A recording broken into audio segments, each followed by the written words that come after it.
Manifestó que uno de los propósitos de su gobierno es detonar el desarrollo de todas las zonas y localidades de Durango. Tenemos claro que al ser gobierno, soy gobernador de todos los duranguenses.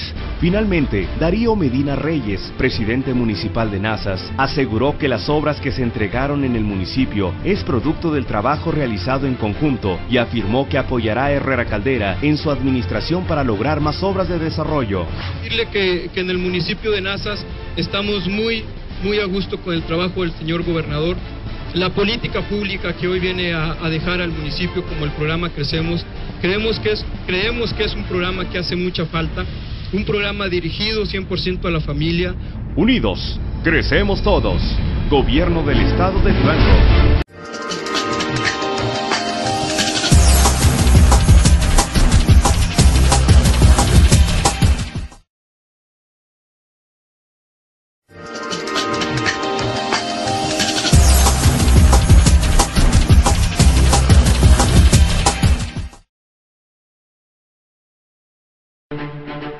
Ante cientos de niños, jóvenes y adultos, fue recibido el gobernador del estado, Jorge Herrera Caldera, al realizar una gira de trabajo en el municipio de Nazas, donde además de entregar obras de pavimentación y acciones de vivienda, anunció el arranque de más obras carreteras dentro del programa Crecemos. Estamos arrancando este programa Crecemos, que significa respuesta a sus necesidades, significa acción coordinada de los 3 niveles de gobierno, significa resultado para trabajar. Por acompañarnos y en más información, pero de carácter nacional. Pemex demandó a 11 empresas estadounidenses por comprar hasta $300 millones en combustible que fue robado por cárteles de la droga, según documentos de una corte en Estados Unidos. La unidad de exploración y producción de Pemex presentó la demanda el domingo en una corte de distrito en Texas, señalando que algunas de las empresas conspiraron con los criminales mexicanos para falsificar documentos y trasladar el gas natural concentrado a través de la frontera. Los acusados han participado y sacado provecho con o sin conocimiento en el tráfico en Estados Unidos de condensado robado, y por lo tanto han incentivado o facilitado a los grupos del crimen organizado mexicano el robar el condensado, señaló la demanda de Pemex. Más información nacional. Felipe Calderón dice que hay una evaluación obligatoria a los maestros cada 3 años. El presidente también afirmó que sí hay una alianza de su gobierno con el Sindicato Nacional de Trabajadores de la Educación, pero aclaró que no es de carácter político ni oportunista, sino pensada en la educación de los niños. Al atestiguar la firma del Acuerdo de Evaluación Universal de Docentes y Directivos en servicio de educación básica, Calderón dijo que la alianza con el CENTE no es de carácter político u oportunista, sino es una alianza por la calidad de la educación en México, es una alianza por la educación de nuestros niños y por la calidad educativa que necesita el país y que necesita desde hace tiempo. Ante maestros y alumnos en el Museo Nacional de Antropología, admitió que hay muchos prejuicios hacia el magisterio y habrá críticas al acuerdo que sienta las bases de una evaluación seria y objetiva a los mentores. Los 3 principales partidos del país, los 3 principales partidos políticos del país y la Confederación Episcopado de México se pronunciaron el día de ayer contra la intromisión del crimen organizado en la política nacional. El PAN, el PRD y el PRI acordaron realizar un plan conjunto para proteger las campañas políticas en 2 sentidos. El primero será evitar que el dinero sucio financie actos políticos y el segundo, impedir que el tema de la violencia sea utilizado como bandera político-electoral.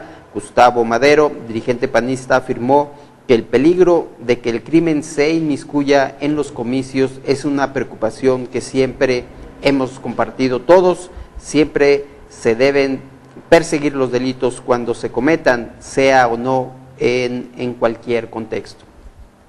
Más información. Maestros dejan pérdidas por 11.500 millones de pesos desde 2006. La iniciativa privada reportó pérdidas económicas de 11.500 millones de pesos desde el conflicto social de 2006 hasta la administración de Gabino Cue, como consecuencia de los constantes paros de labores y plantones de profesores de la sección 22 del Sindicato Nacional de Trabajadores de la Educación en el Centro Histórico de Oaxaca.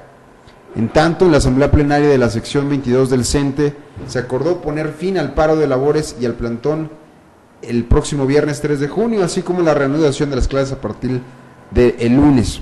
Anunciaron además que las calles serán liberadas y que solo se mantendrá un campamento de denuncia frente al Palacio de Gobierno con un pequeño grupo de maestros. También el mismo viernes 20% de los 70,000 profesores llegarán a la Ciudad de México para realizar una marcha sobre el paseo de la Reforma que concluirá en el Zócalo capitalino. Y tras la negativa por parte de la Secretaría de Comunicaciones y Transportes de modificar el título de concesión de Teléfonos de México, no hay ninguna decisión política ni nada personal en contra del ingeniero Carlos Slim, aseguró Arturo Elías Ayub, director de Alianzas Estratégicas, Comunicaciones y Relaciones Institucionales de Telmex.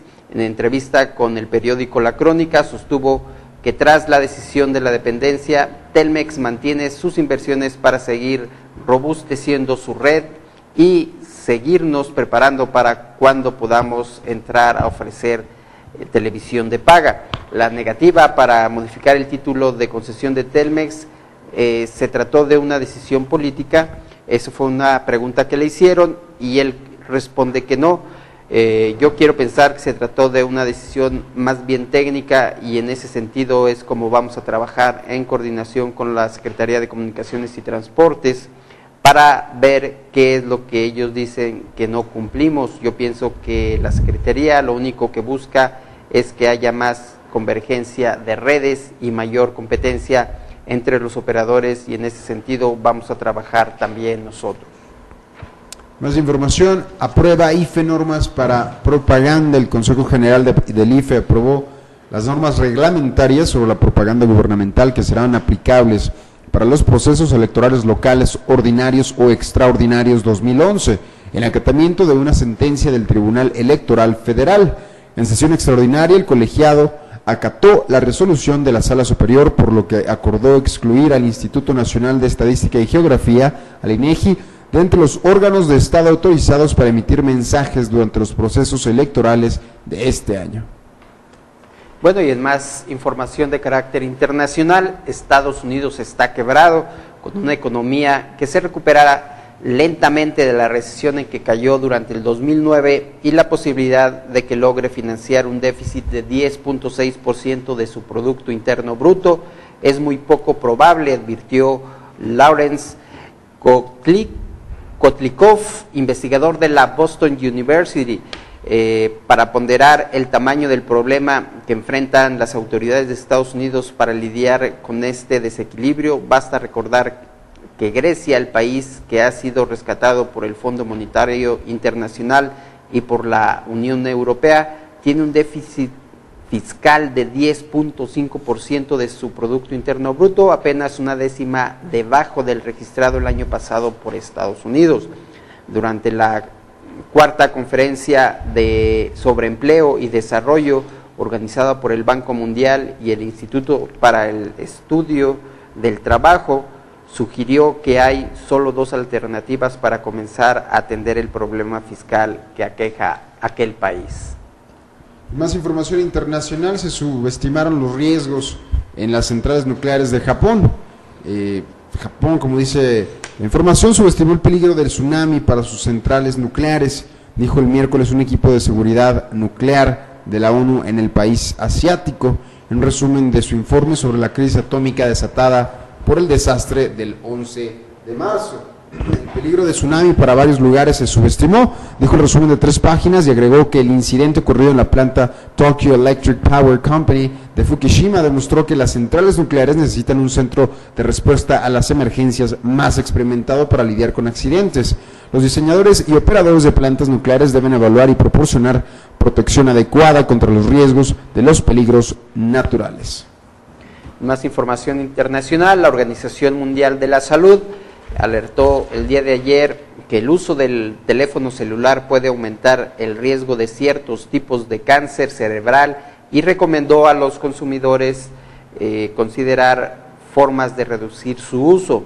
Científicos de la Agencia Internacional para la Investigación del Cáncer, parte de la Organización Mundial de la Salud, concluyeron que las radiaciones emitidas por el celular deben estar clasificadas en la misma lista de riesgos cancerígenos que el plomo, el pesticida DDT, el café, el cloroformo y los gases de los motores de combustión interna. El grupo calificó los teléfonos celulares en la categoría 2B, que significa posiblemente cancerígeno para los seres humanos.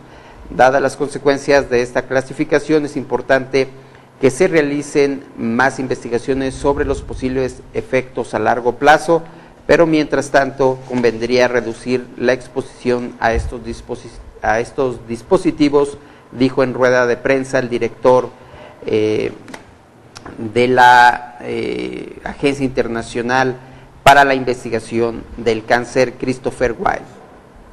Oye, aprueban en Illinois una ley para que alumnos indocumentados puedan ingresar a universidades. Como dice en el DREAM Act, crea un fondo privado para financiarlos. La Asamblea Legislativa de Illinois aprobó ayer el proyecto de ley SB 2185, mejor conocida como DREAM Act Illinois, para este estado, que permitirá a estudiantes indocumentados financiar sus estudios universitarios con fondos privados. La ley, que ya fue aprobada a finales de mes por el Senado, recibió ayer 61 votos a favor y 53 en contra en la Cámara de Representantes, en una jornada considerada histórica por los defensores de los derechos de los indocumentados. Esta votación es una victoria para Illinois y un paso importante hacia el reconocimiento de las contribuciones de los inmigrantes, dijo así Lawrence Benito, subdirector de la Coalición de Illinois para los Derechos de Inmigrantes y Refugiados.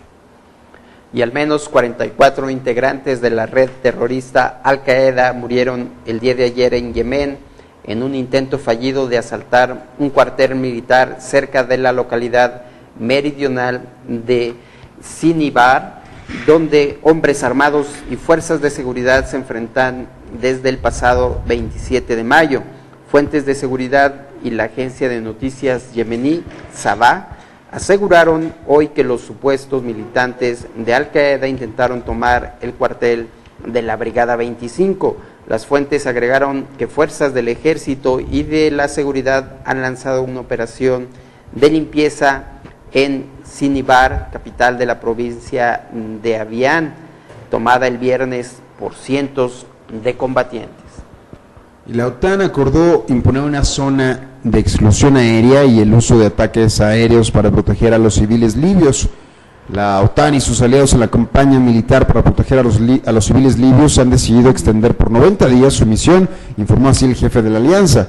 Esta decisión envía un claro mensaje al régimen de Muammar Gaddafi. Estamos determinados a continuar nuestra operación para proteger al pueblo de Libia, dijo así el secretario general de la Organización del Tratado de Atlántico Norte, la OTAN, Anders Fogh Rasmussen. Gaddafi está tratando de resistir los ataques aéreos de la alianza y sofocar una rebelión de su propia gente. La decisión llegó durante un encuentro de embajadores de los 28 países de la OTAN, además de diplomáticos de 5 países que no son de la alianza, pero que participan en la campaña militar de Libia. Estos 5 países son Jordania, Qatar, Suiza, Emiratos Árabes Unidos y Marruecos. Bueno, así llegamos al final de la información de su noticiero Ciudad 2.0 en la primera edición. Le agradecemos el favor de su atención y le pedimos que por la tarde nos acompañe a la segunda emisión con Daniel Hernández. Muchas gracias por haber estado con nosotros. Nos vamos, por ahí tenemos la repetición el día de hoy pues vamos a estar al aire con Política 2.0. El lunes no se pudo hacer por problemas extraoficiales, como se dice, pero el día de hoy por ahí estaremos en la tarde para que no deje de sintonizar a Víctor Hernández, Miguel Ángel Hernández Guerrero, Wendy Bautista y Lourdes López Salas. Lo esperamos en la segunda edición de Ciudad 2.0 con Daniel Hernández a partir de las 3 de la tarde. Así es, nos vamos y que tenga un buen día. Feliz.